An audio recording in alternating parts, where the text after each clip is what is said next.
وأسروا قولكم أو اجهروا به إنه عليم بذات الصدور. السلام عليكم ورحمة الله وبركاته. الحمد لله والصلاة والسلام على رسول الله وعلى آله وصحبه أجمعين، أما بعد. يا أيها الذين آمنوا اتقوا الله حق تقاته ولا تموتن إلا وأنتم مسلمون. اللهم رب اشرح لي صدري ويسر لي أمري واحلل عقدة من لساني يفقهوا قولي. ഏറെ പ്രിയം നിറഞ്ഞ സഹോദരങ്ങളെ, വിശ്വാസികളെ, എല്ലാ നിലക്കും ധന്യമായ ഒരു ദിവസത്തിലൂടെ കടന്നു പോകാൻ അള്ളാഹു നമുക്കൊരിക്കൽ കൂടി ഭാഗ്യം നൽകിയിരിക്കുകയാണ്. അൽഹംദുലില്ലാഹ്. അള്ളാഹു ഈ ദിനത്തിലൂടെ ചെയ്ത മുഴുവൻ സൽക്കർമ്മങ്ങളും സ്വീകരിക്കുമാറാകട്ടെ. സമയം നോക്കിയില്ല, വേറെ ഒരു ചുറ്റുപാടിൽ അങ്ങനെ ഫോണും അങ്ങനെ മുഴുകിപ്പോയി. പിന്നെ സ്വാഗത ഭാഷണം ഫുള്ള് കേൾക്കാൻ പറ്റിയില്ല. ആനുകാലിക സംഭവവിഷയങ്ങളൊക്കെ അവതരിപ്പിച്ചിട്ടുണ്ടാകുമെന്നാണ് ഞാൻ വിചാരിക്കുന്നത്. പ്രതിസന്ധിയിലെ താക്കോലുകൾ എന്ന ഒരു വിഷയത്തിൽ ഒതുങ്ങിക്കൊണ്ട് ഏതാനും ചില കാര്യങ്ങളാണ് സൂചിപ്പിക്കുന്നത്. മനുഷ്യ ജീവിതം പരീക്ഷണങ്ങളുടേതാണ്. സങ്കടങ്ങളും പ്രയാസങ്ങളും രോഗങ്ങളും വേവലാതികളും ഇല്ലാത്ത ഒരു മനുഷ്യനും ഈ ഭൂമിയിലില്ല. എന്നാൽ ഒരു വിശ്വാസി സംബന്ധിച്ച് അവൻ ഒരിക്കലും നിരാശനാകേണ്ടതില്ല.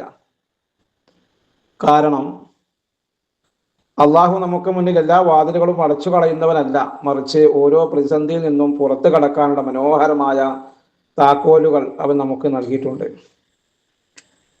ഏതൊക്കെയാണ് ആ താക്കോലുകൾ? അതാണ് സൂചിപ്പിക്കുക. ഒന്ന്, അൻഹുസ്നിക ഹുനാക സ്വല, സങ്കടങ്ങൾക്ക് പരിഹാരം നിസ്കാരമാണ്. ജീവിതത്തിൽ വലിയ സങ്കടങ്ങൾ വേട്ടയാടുമ്പോൾ മനസ്സിന് ശാന്തി നൽകാൻ നിസ്കാരത്തോളം വലിയൊരു ഔഷധമില്ലാണ്. വസ്തഈനു ബിസ്സബ്രി വസ്വല വഇന്നഹാ ലകബീറത്തുൻ ഇല്ലാ അലൽ ഖാശിഈൻ. നമസ്കാരം കൊണ്ടും ക്ഷമ കൊണ്ടും നിങ്ങൾ അള്ളാഹുവിനോട് സഹായം തേടണം. വഇന്നഹാ ലകബീറത്തുൻ, തീർച്ചയായും അത് വലിയൊരു വിഷയം തന്നെയാണ്. ഇല്ലാ അലൽ ഖാശിഈൻ, ഭക്തന്മാരല്ല ഒഴികെ. ഭക്തന്മാർക്ക് അത് പ്രയാസമില്ലാത്ത കാര്യമാണ്, അല്ലാത്തവർക്ക് അത് ഭയങ്കര ഭാരമുള്ള കാര്യമാണ്. ക്ഷമ കൈക്കൊള്ളുക എന്നത് ഒരു വലിയ വിഷയമാണ്. അള്ളാഹുവിനെ മാത്രം ആരാധിക്കുന്ന വിഷയത്തിൽ ക്ഷമ വേണം. അതേപോലെ തന്നെ തിന്മകളിൽ നിന്ന് മാറി നിൽക്കാനും ക്ഷമ വേണം. അതേപോലെ തന്നെ മൂന്നാമതായി പ്രതിസന്ധികളും പ്രയാസങ്ങളും വരുമ്പോൾ അവിടെയും ക്ഷമിക്കാൻ ക്ഷമ നല്ല വേണം. ഈ മൂന്ന് ക്ഷമയും വളരെ പ്രധാനപ്പെട്ടതാണ്. നബി സല്ലല്ലാഹു അലൈഹി വസല്ലം എന്തെങ്കിലും പ്രയാസങ്ങൾ ഉണ്ടായാൽ അവിടുന്ന് വേഗം നിസ്കാരത്തിലേക്ക് തിരിയുമായിരുന്നു എന്നാണ്. അത് ഇദാ ഹസബഹു അംറുൻ സ്വല്ല, ഹുദൈഫ റളിയല്ലാഹു അൻഹു പറയാണ്, കഅബയുടെ മുറ്റത്തിരുന്ന് നബി സല്ലല്ലാഹു അലൈഹി വസല്ലം ബിലാൽ റളിയല്ലാഹു അൻഹു പറയുമായിരുന്നു, യാ ബിലാൽ അഖിമിസ് സ്വലാ അരിഹ്നാ ബിഹാ, ബിലാൽ നമസ്കാരത്തിലെ ഇഖാമത്ത് വിളിക്കൂ, അതുവഴി നമുക്ക് ആശ്വാസം നൽകൂ. നമസ്കാരം എന്നത് അള്ളാഹുവിന് മാത്രം നിർവഹിക്കേണ്ട ഒരു ഇബാദത്താണ്. അത് നിർവഹിക്കാൻ നമുക്ക് എന്ത് വേണം? ക്ഷമ വേണം. ഇബ്നു അബ്ബാസ് റളിയല്ലാഹു അൻഹു പറയാണ്, അദ്ദേഹത്തിന്റെ ചരിത്രം പറയുന്നുണ്ട്. എന്താ പറയുന്നത്? ഒരു യാത്രയിലായിരിക്കും അദ്ദേഹത്തിന്റെ സഹോദരൻ ഹുദമിന്റെ മരണ വാർത്ത ലഭിച്ചു. ഹദീസ് ഞാൻ വായിക്കുന്നില്ല. ഉടൻ തന്നെ അദ്ദേഹം ഇന്നാ ലില്ലാഹി വ ഇന്നാ ഇലൈഹി റാജിഊൻ എന്ന് ചൊല്ലി തുടർന്ന് വഴിയോരത്തിൽ നിന്നും മാറി ഒട്ടകത്തെ മണ്ണിലിരുത്തി 2 റക്അത്ത് നിസ്കരിച്ചു. അത് അല്പം ദീർഘനേരം ഇരുന്ന് പ്രാർത്ഥിച്ചു. ശേഷം തന്റെ യാത്രാമൃഗത്തിലേക്ക് നടന്നു പോകുമ്പോൾ അദ്ദേഹം ഓതുന്നുണ്ടായിരുന്നു വസ്തഈനു ബിസ്സബ്രി വസ്വലാ എന്ന് തുടങ്ങുന്ന ആയത്ത്. നിങ്ങൾ ക്ഷമയിലൂടെയും നമസ്കാരത്തിലൂടെയും അള്ളാഹുവിന്റെ സഹായം തേടുക, തീർച്ചയായും അത് ഭയഭക്തിയുള്ളവർക്ക് ഒഴികെ വലിയൊരു ബാധ്യത തന്നെയാണ്, ഭാരമുള്ള കാര്യമാണ് എന്നാണ്. അപ്പോ നമസ്കാരം എന്നത് നമ്മുടെ മനസ്സിന്റെ പ്രയാസങ്ങളും സങ്കടങ്ങളും എല്ലാം ഇറക്കി വെക്കാൻ പറ്റിയ ഒരു അത്താണിയാണ്. ഇബ്നുൽ ഖയ്യിം റഹിമഹുല്ലാഹ് പറയാണ്, വിഷമഘട്ടങ്ങൾ നിസ്കാരം നൽകുന്ന ആശ്വാസത്തെ കുറിച്ച് ഇമാം ഇബ്നുൽ ഖയ്യിം റഹിമഹുല്ലാഹ് തന്റെ സാദുൽ മഹാദ് എന്ന ഗ്രന്ഥത്തിൽ രേഖപ്പെടുത്തിയത് ഇങ്ങനെയാണ്: ഫസ്വലാത്തു മജ്ലബത്തുൽ ലിസ്രികി ഹാഫിദത്തുൽ ലിസ്റുഹാ ദാഫിയത്തുൽ ലിൽ അദാ മതുറദത്തുൽ ലിദ്ദാ മുഖവ്വിയത്തുൽ ഖൽബി, മുബയ്യിദത്തുൽ വജ്ഹി, മുഫ്രിഹത്തുൽ നഫ്സി, മുദ്ഹിബത്തുൽ കസൽ. എന്താ പറഞ്ഞത്? തീർച്ചയായും നമസ്കാരം ഉപജീവനത്തെ കൊണ്ടുവരുന്നതാണ്. നമസ്കാരം അത് ഉപജീവനത്തെ കൊണ്ടുവരുന്നതാണ്. അതേപോലെ തന്നെ ആരോഗ്യത്തെ സംരക്ഷിക്കുന്നതാണ്, ബുദ്ധിമുട്ടുകളെ നടുക്കുന്നതാണ്, രോഗങ്ങളെ അകറ്റുന്നതാണ്, ഹൃദയത്തെ ശക്തിപ്പെടുത്തുന്നതാണ്, മുഖത്തെ പ്രകാശിപ്പിക്കുന്നതാണ്, മനസ്സിന് സന്തോഷം നൽകുന്നതാണ്, മടിയെ മാറ്റുന്നതാണ്. ഒരു നമസ്കാരത്തിന്റെ മഹത്വമാണ് ഇപ്പൊ പറഞ്ഞത്. ആരായി പറഞ്ഞത്? ഇബ്നു ഖയ്യിം റഹിമഹുല്ലാഹ് പറഞ്ഞത്. അദ്ദേഹത്തെ സാദുൽ മഹാദ് എന്ന ഗ്രന്ഥത്തിൽ, പ്രസിദ്ധമായ ഗ്രന്ഥത്തിലാണ് പറഞ്ഞത്. നമസ്കാരം കൊണ്ട് സാധിക്കുന്ന കാര്യങ്ങളാണ് ഇതൊക്കെ എന്നാണ്. അപ്പൊ ഒന്നാമത്തെ നമസ്കാരമാണ് നമ്മുടെ പ്രതിസന്ധികൾക്കും പ്രയാസങ്ങൾക്കുമുള്ള ഒരു അത്താണി, കാവല്. പ്രവാചകൻ സ്വല്ലല്ലാഹു അലൈഹി വസല്ലമ വിഷമങ്ങളും പ്രയാസങ്ങളും സങ്കടങ്ങളൊക്കെ ഉണ്ടാകുമ്പോൾ 2 റക്അത്ത് നമസ്കരിക്കും, അതോടെ എല്ലാം അവസാനിക്കുന്ന. നമുക്ക് നമസ്കരിക്കാനാണ് പ്രയാസം, മടിയാണ്. സമയത്ത് നമ്മൾ നമസ്കരിക്കില്ല. അള്ളാഹ്ക്ക് നിർവഹിക്കേണ്ട ഇബാദത്തുകളൊക്കെ സമയബന്ധിതമായി നിർവഹിക്കാൻ ക്ഷമ വേണം. അതില്ലാത്തത് കൊണ്ടാണ് നമുക്ക് പ്രയാസങ്ങളും അതേപോലെ തന്നെ ഭാരങ്ങളും ബുദ്ധിമുട്ടുകളും സങ്കടങ്ങളും വിഷമങ്ങളും ഒക്കെ നമുക്ക് ഉണ്ടാകുന്നത്. അത് നിർവഹിക്കുമ്പോൾ നമുക്ക് എന്ത് വേണം? ക്ഷമയോടുകൂടി നിർവഹിക്കാൻ സാധിക്കണം. വിശദീകരിക്കുന്നു. രണ്ടാമത്തെ പോയിന്റ്, അൻ വജായിക ഹുനാക ഖുർആൻ. വേദനകൾക്ക് ശമനം ഖുർആനാണെന്നാണ്. ശാരീരികവും മാനസികവുമായ എല്ലാ വേദനകൾക്കുമുള്ള ഏറ്റവും വലിയ ശിഫ, ശമനം വിശുദ്ധ ഖുർആനാണ്. വനുനസ്സിലു മിനൽ ഖുർആനി മാ ഹുവ ശിഫാഉ വറഹ്മത്തുൽ ലിൽ മുഅ്മിനീൻ. നോക്കൂ നിങ്ങൾ, ഖുർആൻ ഹൃദയങ്ങളെ അസ്വസ്ഥതകൾക്കുള്ള മരുന്നാണെന്നാണ് അള്ളാഹു നേരിട്ട് പ്രഖ്യാപിക്കുന്നത്. നോക്കൂ, യാ അയ്യുഹന്നാസ്, മനുഷ്യരെ, ഖദ് ജഅതുകും മൗഹിദത്തും മിർ റബ്ബിക്കും. നിങ്ങളുടെ റബ്ബിന്റെ അടുക്കൽ നിങ്ങൾക്ക് സതുപദേശവും അതേപോലെ തന്നെ വശിഫാഉൻ ലിമാ ഫിസ്സുദൂർ, മനസ്സിന്റെ എല്ലാ രോഗങ്ങൾക്കുള്ള ശമനവും, വഹുദൻ, സന്മാർഗവും, വറഹ്മത്തുൻ, കാരുണ്യവും മിനൽ വിശ്വാസികൾക്ക് വന്നെത്തിയിരിക്കുന്നു എന്നാണ് വിശുദ്ധ ഖുർആൻ പഠിപ്പിക്കുന്നത്. നോക്കൂ നിങ്ങൾ. അപ്പൊ രണ്ടാമത്തെ മാർഗം എന്താണ്? ഹൃദയത്തിൽ നമ്മുടെ ഖുർആനെ തളച്ചിടാൻ സാധിക്കണം. ഇമാം ഇബ്നു ഖയ്യിം റഹിമഹുല്ലാഹ് തന്റെ അതിമനോഹരമായ വചനം കാണാൻ സാധിക്കും. ഖുർആനിക സമനത്തെ കുറിച്ച് ഇബ്നു ഖയ്യിം തന്റെ സാദുൽ മഹാദ് എന്ന ഗ്രന്ഥത്തിൽ പറയാണ്, ഫൽ ഖുർആനു ഹുവ ശിഫാഉ താമുൻ മിൻ ജമീൽ അദ്വാഇൽ ഖൽബിയ്യത്തി വൽ ബദനിയ്യത്തി വ അദ്വാഇ ദുനിയ വൽ ആഖിറ. ഹൃദയപരവും ശാരീരികവുമായ എല്ലാ രോഗങ്ങൾക്കും ദുനിയാവിലെയും ആഖിറത്തിലെയും മുഴുവൻ പ്രതിസന്ധികൾക്കുമുള്ള പൂർണ്ണമായ മരുന്നാണ് ഖുർആൻ. അദ്ദേഹം തുടരെയാണ് എന്താ പറഞ്ഞത്? ഒരാൾ ഖുർആൻ കൊണ്ട് ചികിത്സ തേടുകയും പൂർണ്ണ വിശ്വാസത്തോടും ഉറപ്പോടും കൂടി അത് ഉപയോഗിക്കുകയും ചെയ്താൽ ഒരു രോഗത്തിനും അതിന്റെ മുന്നിൽ പിടിച്ചു നിൽക്കാനാകില്ല. അത്രമാത്രം മാനസികമായ അതേപോലെ തന്നെ ആരോഗ്യപരമായ ഹൃദയപരമായ ശാരീരികമായ എല്ലാ രോഗങ്ങൾക്കുമുള്ള ദുനിയാവിലെയും ആഖിറത്തിലെയും മുഴുവൻ പ്രതിസന്ധികൾക്കുള്ള പൂർണ്ണമായ മരുന്നാണ് എന്നാണ് വിശുദ്ധ ഖുർആനെ സംബന്ധിച്ച് ഇബ്നു ഖയ്യിം റഹിമഹുല്ലാഹ് അദ്ദേഹത്തിന്റെ മനോഹരമായ ആ വാക്കിലൂടെ സൂചിപ്പിച്ചത്. അപ്പൊ രണ്ടാമത്തത്, പ്രതിസന്ധികൾക്കും ബുദ്ധിമുട്ടുകളും പരിഹാരമാർഗം വിശുദ്ധ ഖുർആനുമായി കൊണ്ട് നിരന്തരം നമുക്ക് ബന്ധപ്പെടാൻ സാധിക്കണം. ആ വിശുദ്ധ ഖുർആൻ ധാരാളമായി പാരായണം ചെയ്യുക, ആ വിശുദ്ധ ഖുർആന്റെ ആശയങ്ങൾ പഠിക്കുക, അത് മനഃപ്പാടമാക്കാൻ നമ്മൾ ശ്രമിക്കുക. അതേപോലെ തന്നെ നമ്മുടെ എല്ലാ പ്രയാസങ്ങൾക്കും പ്രതിസന്ധികൾക്കുമുള്ള പരിഹാരം ആ വിശുദ്ധ ഖുർആനുണ്ട് എന്നാണ് നമ്മെ കൃത്യമായി പഠിപ്പിക്കുന്നത്. മൂന്നാമതായി, അൻ ദംബിക ഹുനാക ഇസ്തിഗ്ഫാർ. പാപങ്ങളിൽ നിന്ന് മോചനം, അതിന് ഇസ്തിഗ്ഫാർ. നമ്മുടെ വീഴ്ചകളും പാപങ്ങളുമാണ് പലപ്പോഴും നമ്മുടെ ജീവിതത്തിലെ വഴികൾ അടഞ്ഞു പോകാൻ കാരണം. അതിനുള്ള പരിഹാരം പാപമോചന പ്രാർത്ഥനയാണ് എന്ന നൂഹ് നബി അലൈഹി സ്വലാത്തു വസ്സലാം തന്റെ ജനത്തോട് പറഞ്ഞ് ഖുർആൻ ഉദ്ധരിക്കുന്നുണ്ട്. ഫഖുൽതു ഇസ്തഗ്ഫിറൂ റബ്ബക്കും ഇന്നഹു കാന ഗഫാറ യുർസിലിസ് സമാഅ അലൈക്കും മിദ്റാറ വയംദദുകും ബിഅംവാലിൻ വബനീന വയജഅൽ ലക്കും ജന്നാത്തിൻ വയജഅൽ ലക്കും അൻഹാറ. അല്ലാത്തൊരു വാചകമാണ്. എന്താണ് പറഞ്ഞത്? നിങ്ങൾ റബ്ബിനോട് ഇസ്തിഗ്ഫാർ തേടാൻ വേണ്ടി ആവശ്യപ്പെടാൻ നൂഹ് നബി അലൈഹി സ്വലാത്തു വസ്സലാം. കാരണം ഇന്നഹു കാന ഗഫാറ, അവൻ അതിയായി പൊറുക്കുന്നവനാ. അങ്ങനെ നിങ്ങൾ ചെയ്താലോ, നിങ്ങൾ പാപങ്ങളൊക്കെ അല്ലാഹുവിനോട് ഏറ്റുപാടി കഴിഞ്ഞാലോ അള്ളാഹു നിങ്ങൾക്ക് ആകാശം സമൃദ്ധിയായി മഴ നൽകും. സമ്പത്തും സന്താനങ്ങളും തോട്ടങ്ങളും പുഴകളും അള്ളാഹു നിങ്ങൾക്ക് ധാരാളമായി നൽകിക്കൊണ്ടിരിക്കുമെന്നാ പറഞ്ഞത്. അപ്പൊ നോക്കൂ നിങ്ങൾ, വളരെ വല്ലാത്തൊരു വാചകമാണത്. ആരെങ്കിലും അതേപോലെ തന്നെ മൻ ലസിമൽ ഇസ്തിഗ്ഫാറ ജഅലല്ലാഹു ലഹു മിൻ കുല്ലി ദീഖിൻ മഖ്റജ വമിൻ കുല്ലി ഹമ്മൻ ഫറജ വറസഖഹു മിൻ ഹൈസു ലാ യഹ്തസിബ്. ആരെങ്കിലും ഇസ്തിഗ്ഫാറിനെ പതിവാക്കിയാൽ അള്ളാഹു അവന്റെ എല്ലാ ഇടുക്കങ്ങളിൽ നിന്നും അവനൊരു പോംവഴി ഉണ്ടായി കൊടുക്കും. എല്ലാ ദുഃഖങ്ങളിൽ നിന്നും അവൻ ആശ്വാസം നൽകും. അവൻ വിചാരിക്കാത്ത ഭാഗത്തിൽ നിന്നും അവന് ഉപജീവനം നൽകുമെന്നാണ്. നോക്കൂ നിങ്ങൾ.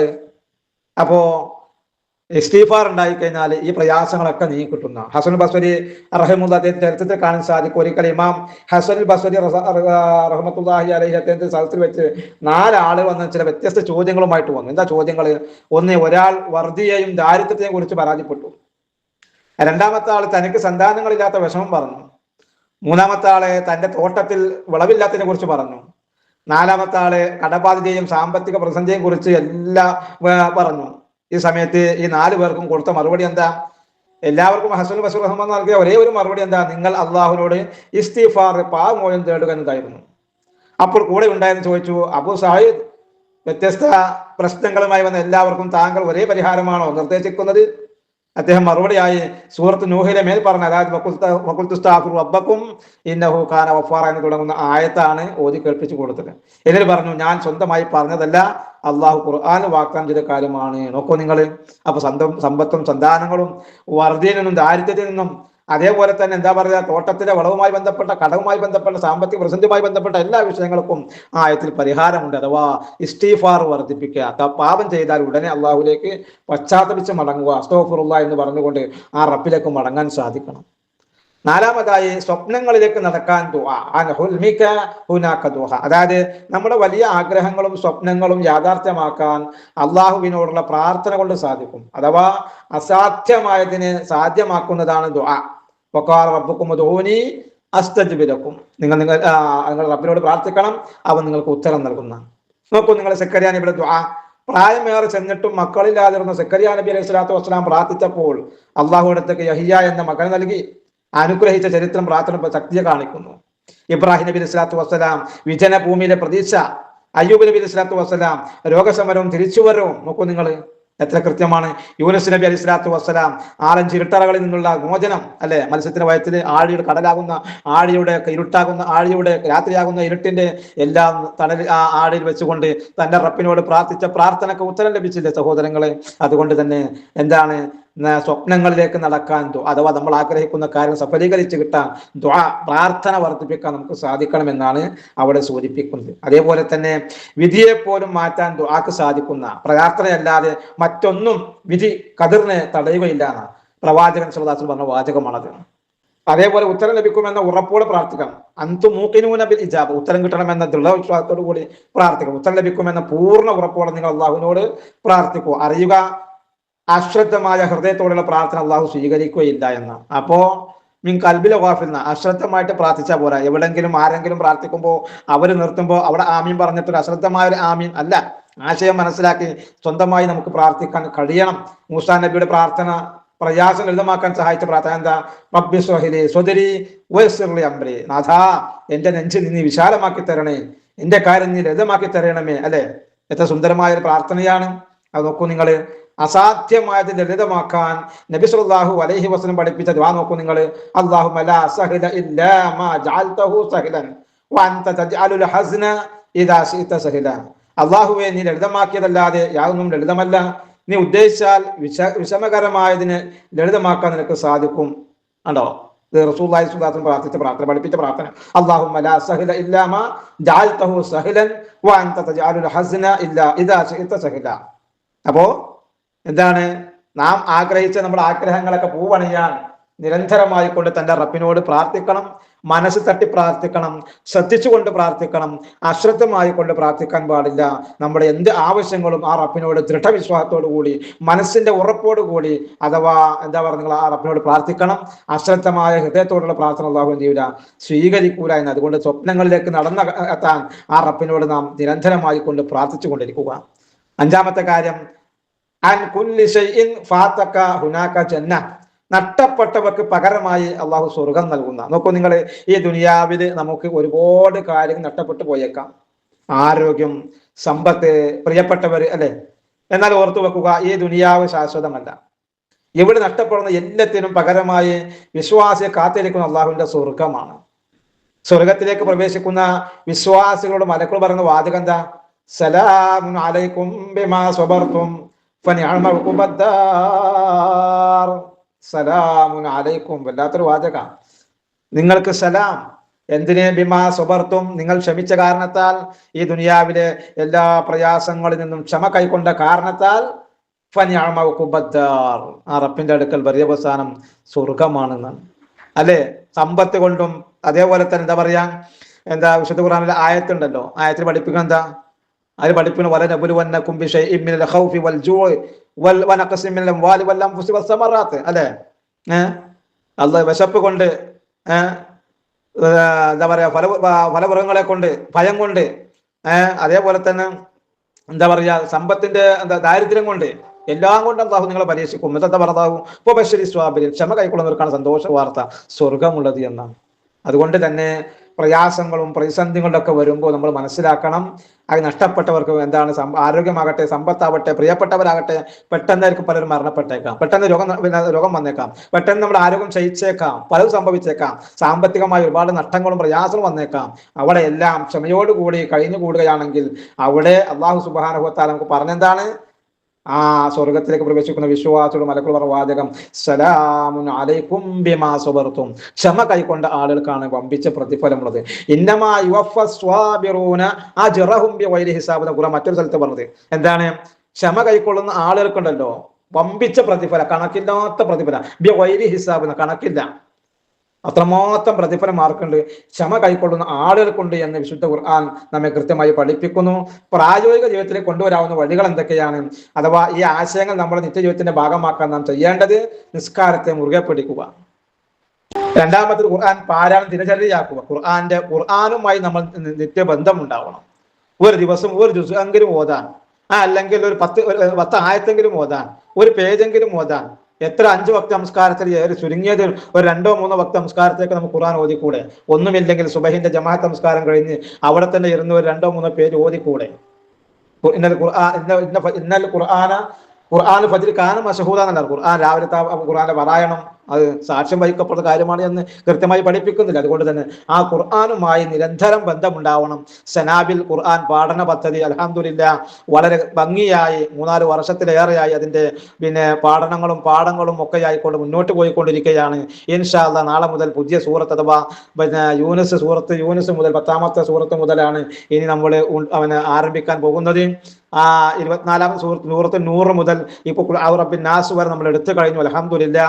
ഇനി നമ്മൾ കുറച്ചും കൂടി പുറകിലേക്ക് പോവുകയാണ്, ആദ്യത്തെ ഭാഗത്തേക്ക് പോവുകയാണ്. സൂറത്ത് യൂനുസ് മുതലാണ് ഇനി നമ്മൾ ആരംഭിക്കുന്നത്. അതുകൊണ്ട് തന്നെ ആ സൂറത്തിന്റെ അർത്ഥങ്ങളും ആശയങ്ങളും പഠിക്കാനും മനസ്സിലാക്കാനുമുള്ള നല്ലൊരു വേദി അൽഹംദുലില്ലാ ഈ സൗഹാർദ്ദ ചർച്ചാ ഗ്രൂപ്പിലൂടെ കടന്നു വന്ന സനാബിൽ എന്ന ഖുർആൻ പഠന പദ്ധതിയെ നെഞ്ചിലേറ്റാൻ, അതിനെ കൃത്യമായി കാണാനും കേൾക്കാനും പഠിക്കാനുമുള്ള ഒരു നല്ലൊരു അവസരം കൂടിയാണ്. അതുകൊണ്ട് ആ ഒരു വിഷയം കൂടി സാന്ദർഭികമായി സൂചിപ്പിക്കുന്നു. അതിന്റെ പഠിതാക്കളും പ്രചോദിതാക്കളും അതിന്റെ പ്രചാരകരും പ്രബോധകരുമായി തീരാൻ നിങ്ങളെ ഹാർദവമായി ആ ഗ്രൂപ്പിലേക്കും സ്വാഗതം ചെയ്യുകയാണ്. അള്ളാഹു അനുഗ്രഹിക്കുമാറാകട്ടെ. അതുകൊണ്ട് ആ വിശുദ്ധ ഖുർആന്റെ പാരായണ അത് ഒരു ദിനചര്യയാക്കി മാറ്റാൻ ശ്രമിക്കുക. മൂന്നാമത് നാവിനെ ഇസ്തിഗ്ഫാർ കൊണ്ട് നനക്കുക. നാവിന് ഇസ്തിഗ്ഫാറുകൾ കൊണ്ട് നനക്കുക. പാപം ചെയ്തു പോയാൽ ഉടനെ ഇസ്തിഗ്ഫാർ, പശ്ചാത്താപമുള്ള മനസ്സുണ്ടാകാൻ ശ്രമിക്കുക. നാലാമത്തത് പ്രതീക്ഷയോടെ ദുആ ചെയ്യുക. പ്രതീക്ഷയില്ലാതെ അശ്രദ്ധമായി കൊണ്ടല്ല പ്രാർത്ഥിക്കേണ്ടത്. എന്തും അള്ളാഹു തരുമെന്ന കൃത്യമായ ഒരു ബോധ്യത്തോടു കൂടി, പ്രതീക്ഷയോടുകൂടി, ശക്തമായ വിശ്വാസത്തോടു കൂടി പ്രാർത്ഥിക്കാൻ നമുക്ക് സാധിക്കണം. അഞ്ചാമത്തത് പരലോക ചിന്ത വളർത്തുക. പരലോകത്തെ കുറിച്ചുള്ള ചിന്ത ഉണ്ടായിക്കഴിഞ്ഞാൽ അള്ളാഹു നമ്മെ സഹായിക്കും. നേടിയെടുക്കാവുന്ന പുണ്യങ്ങൾ ഈ രീതിയിൽ ജീവിതം ക്രമീകരിക്കുന്നത് നമുക്ക് ലഭിക്കുന്ന വലിയ നേട്ടങ്ങൾ എന്തൊക്കെയാണ്? ഹൃദയത്തിന് ശാന്തിയും സമാധാനവും ലഭിക്കും. അള്ളാഹുവിന്റെ പ്രത്യേകമായ സ്നേഹവും കാരുണ്യവും ലഭിക്കും. ദുനിയാവിലെ ആഗ്രഹങ്ങൾ സഫലീകരിക്കപ്പെടുകയും ഉപജീവനത്തിലും ബർക്കത്തുണ്ടാവുകയും ചെയ്യും. പരലോകത്തെ സങ്കടങ്ങളോ ഭയവും ഇല്ലാത്ത ശാശ്വതമായ സ്വർഗത്തോപ്പ് സ്വന്തമാക്കാൻ നമുക്ക് സാധിക്കും. അതുകൊണ്ട് ഈ 5 കാര്യങ്ങൾ അഥവാ പറഞ്ഞ 5 കാര്യങ്ങൾ ഏതൊക്കെയാണ്? 1, നിസ്കാരത്തെ മുറുകെ പിടിക്കുക. കൃത്യമായ ജമാഅത്ത് നിസ്കാരം നിരന്തരമായി കൊണ്ട് അതിന്റെ സമയത്ത് നിർവഹിക്കുക. അവിടെയാണ് റബ്ബിനോട് ഇബാദത്ത്, ആ കടം പൂർത്തീകരിക്കാൻ സാധിക്കുകയുള്ളൂ. അവിടെ ക്ഷമ വേണം. രണ്ടാമത്തെ ഖുർആൻ പാരായണമാണ്. അത് അള്ളാഹുവിന്റെ കയ്യിലാണ്. ഒരു ഭാഗം ഒരറ്റം നമ്മുടെ കയ്യിലുമാണ്. അതുകൊണ്ട് തന്നെ ആ റബ്ബുമായി കൊണ്ടുള്ള അഭേദ്യമായ ബന്ധത്തിൽ വിശുദ്ധ ഖുർആന്റെ പാരായണത്തിന്റെയും പഠനത്തിന്റെയും അർത്ഥതലങ്ങളിലേക്കും കടന്നു വരാനുള്ള മാർഗത്തെ തേടി പിടിക്കുക. മൂന്നാമത് നാവിനെ ഇസ്തിഗ്ഫാർ കൊണ്ട് നനക്കുക. അഥവാ നമ്മുടെ നാവ് എപ്പോഴും ആ റബ്ബിനെ ഓർത്തുകൊണ്ട് പച്ചയായിരിക്കണം. നിരന്തരം ഇസ്തിഗ്ഫാറുള്ള മനസ്സുണ്ടാവണം. പ്രവാചകൻ സല്ലല്ലാഹു അലൈഹി വസല്ലമ ഒരു ദിവസം 100 വട്ടം ആ റബ്ബിനോട് ഇസ്തിഗ്ഫാറിന് വേണ്ടി, പാവം പൊറുക്കലിന് വേണ്ടി തേടിയതായി നമുക്ക് കാണാൻ സാധിക്കും. അതുകൊണ്ട് തന്നെ നാവും അതിന്റെ ആളുകളായി തീരാൻ ശ്രമിക്കുക. നാലാമതായി പ്രതീക്ഷയോടെ ദുആ ചെയ്യുക. അള്ളാഹു നമുക്ക് നൽകുമെന്ന കൃത്യമായ ബോധ്യത്തോടു കൂടി, തരുമെന്ന ഉറച്ച വിശ്വാസത്തോടുകൂടി പ്രാർത്ഥിക്കാൻ ശ്രമിക്കുക. അഞ്ചാമതായി പരലോക ചിന്ത വളർത്തുക. ആ റബ്ബിനെ അക്സിറു എന്താണ് തന്റെ എല്ലാ സുഖ ആസ്വാദനങ്ങളെയും വിച്ഛേദിച്ചു കളയുന്ന മരണമെന്ന ആ യാഥാർത്ഥ്യത്തെ കുറിച്ച് ചിന്തിച്ചുകൊണ്ട് നാളെ പരലോകത്തേക്ക് വേണ്ട കാര്യങ്ങളെല്ലാം ഒരുക്കി വെക്കാൻ നാം ശ്രദ്ധ വെച്ചുകൊണ്ട് ഇങ്ങനെ ആ റബ്ബിലേക്ക് കൂടുതൽ അടുക്കാൻ. കാരണം നാം ജീവിച്ചുകൊണ്ടിരിക്കുന്ന ഈ ലോകം എന്ന് പറയുന്നത് മലീമസമായ അവസ്ഥയാണ്. എല്ലാ നിലക്കും എവിടെ നോക്കിയാലും തിന്മകളുടെ ആധിക്യമാണ് കാണാൻ സാധിക്കുന്നു. നമ്മുടെ മക്കളും നമ്മുടെ ഭാര്യയും നമ്മുടെ ഭർത്താവും ഒക്കെ അങ്ങോട്ടും ഇങ്ങോട്ടും നിങ്ങൾ ആലോചിച്ച് നോക്കൂ.